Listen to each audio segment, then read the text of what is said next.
I'm going to talk about my real life abortion experience, and I'm not going to show my face on this video, but I am going to give the full story and experience of my abortion.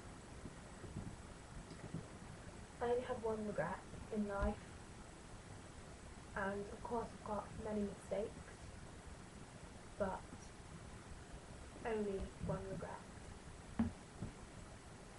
It was growing inside of me, and it didn't feel magical. I didn't glow. I didn't feel excited, happy, or overjoyed. Instead, I felt a fear, and it overwhelmed me. It was a fear of what people might think, do, or say, the people that I loved, the people that I wanted to love me back.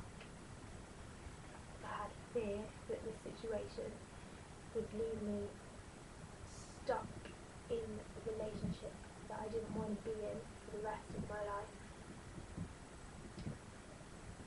And I had pain.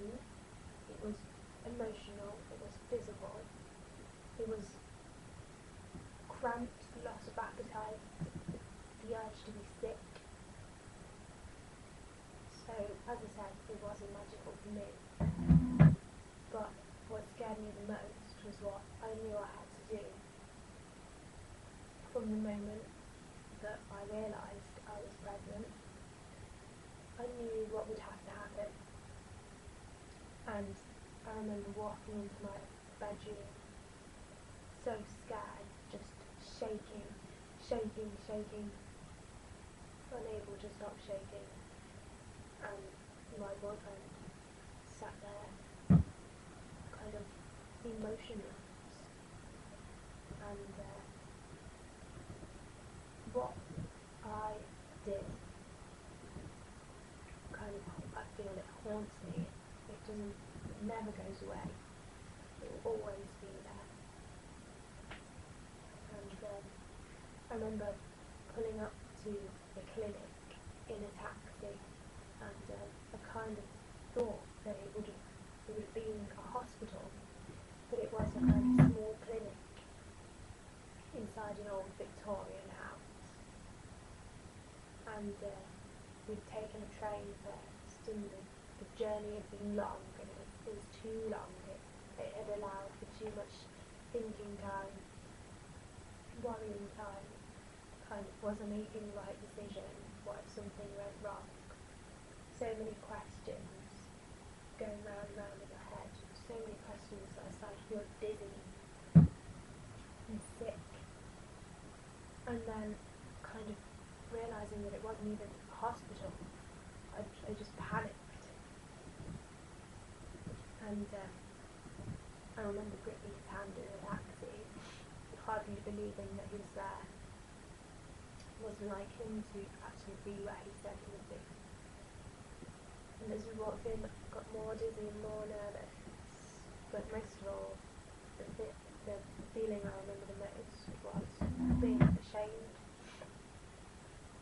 And pregnancy, it didn't suit me. I was 17, 7 stone,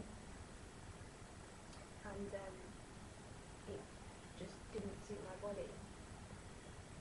And I barely sat down before a woman called me into the office to see the on-site nurse. And she was friendly, middle-aged, didn't seem to judge or think any different. And she took some blood, some tests, and acted generally as what I was about to do was nothing. And although her attitude was kind and professional, she couldn't have made me feel any worse if she tried. And as I left the nurse's room, I sat down next to my boyfriend, and he held my hand, said something. I can't remember what he said. I'm sure he said lots of things, but I wasn't listening. Eventually a nurse took me upstairs, where I was ordered to take off all my clothes put on a specially bought nightie.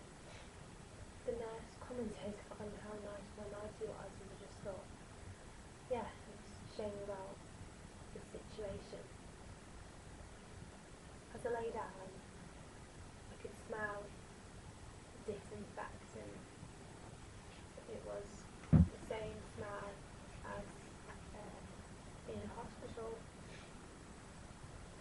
normal hospital, and it was nauseating. And as they wheeled me into the operating theatre, I started to really panic. But before I could really say anything, an oxygen mask was on my face, a needle was in my arm, and I was asleep to the sound of, "Don't worry, I do hundreds of these a week."